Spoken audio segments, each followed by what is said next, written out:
जेणेकरून आपण fast calculation करू शकतो आणि परीक्षेला तुम्हाला 200 प्रश्नांना वेळ असतो 120 मिनिटं, म्हणजे साधारणतः 30, 35, 36 सेकंद एका क्वेश्चनला मिळतात. ती सोडवण्यासाठी तुम्हाला काही ट्रिक्स माहिती असणं गरजेचं आहे.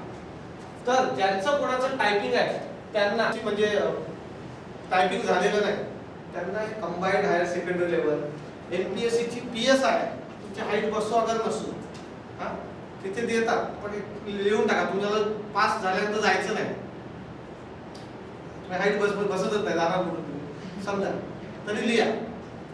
एसटीआय, असिस्टंट, या तिन्ही अर्ज तुम्ही या वर्षीचे भरू शकता, परीक्षेला जाऊ शकता. कशी आहे परीक्षा?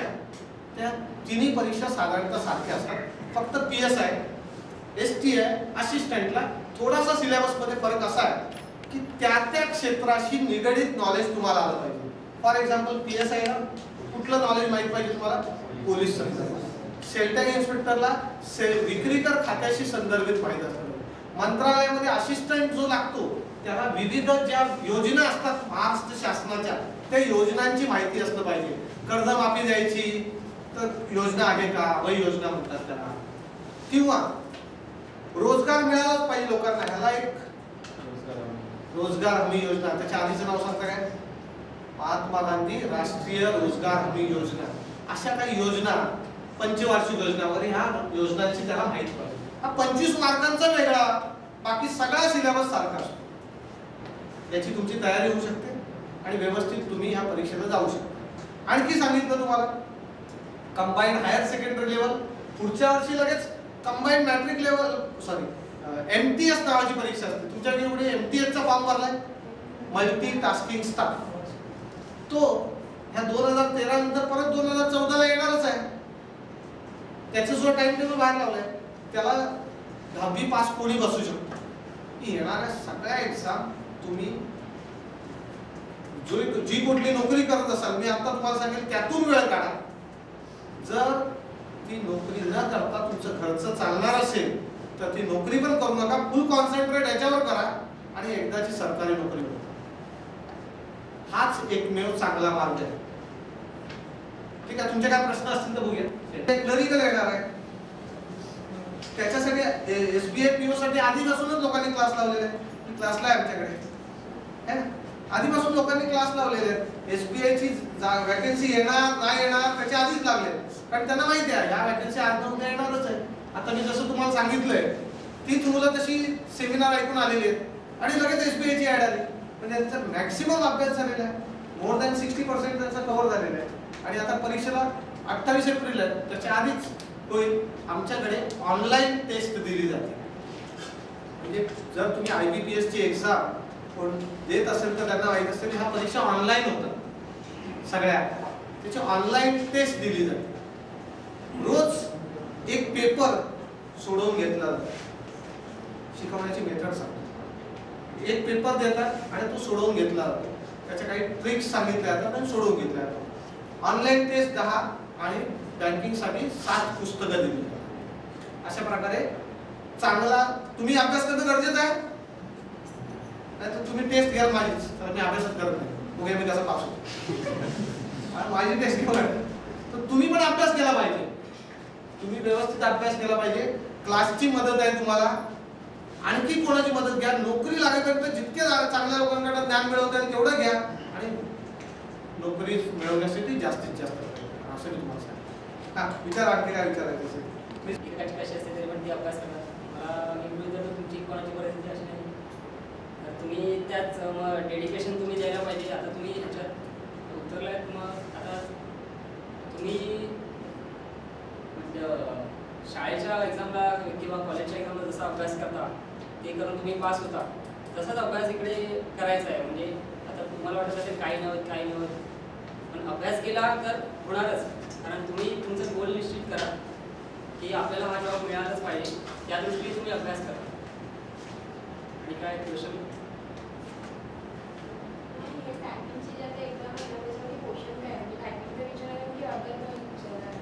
सिलेबस दिले नाही, सिलेबस दिले याच्यात जो सिलेबस आहे तेच आहे ते फक्त तुम्ही विचारलं तर हो. टायपिंगचं काय नाही ना, हा जो सिलेबस आहे तो 5 आहे, आधी पीएस पेक्षा 5 आहे. आता कुठला फॉर्म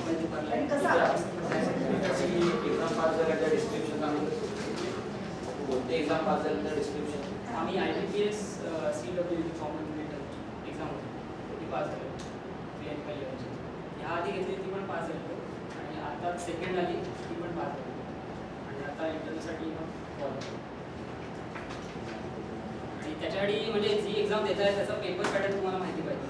तो आधी बघा आणि किती मार्क्स किती मिनिमम किती पाहिजे त्याचा नीट अभ्यास करायचा आणि आपल्याला किती क्वेश्चन सोडवायचे आहेत तेवढ्या आपल्या मिळतात त्याचा पूर्णपणे अभ्यास झाला पाहिजे आधी. कारण आपण ज्या मार्गाला जातोय तो मार्ग आपल्याला आधीच माहिती आहे तर आपण नीट जाऊ शकतो. आता आपल्याला माहीत नाही कोणाला विचारून ते खूप वेळ जातो त्याच्यात. त्यामुळे तुम्ही आधी पेपर पॅटर्न ज्या एक्झामला बसणार आहे त्याचा पेपर पॅटर्न कसा आहे आणि विषय कुठला आहे तुम्हाला किती क्वेश्चन अटेम्प्ट करायचे आहेत पर्टिक्युलर तुमच्या वेळेत ते आधी तुम्हाला ठरवायला पाहिजे आणि त्या दृष्टीने अभ्यास करा. बाकी सर शिकवतात सरांचं नो डाऊट त्यांचं परफेक्ट असणार त्या दृष्टीने सर जसं जसं सांगणार अभ्यास करत गेला तर त्याचाच फळ तुम्हाला मिळणार आहे. आणि त्यात क्वेश्चन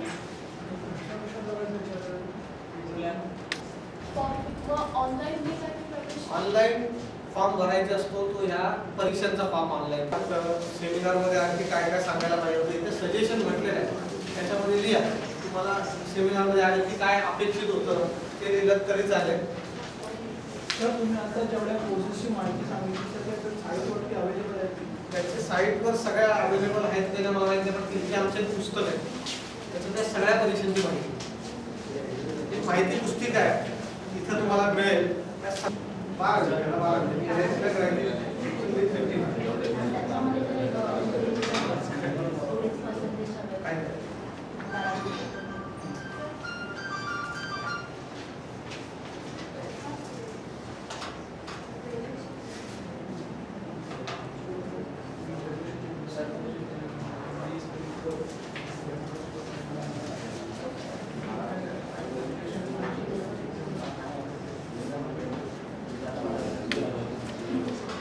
अंबरनाथला राहतो.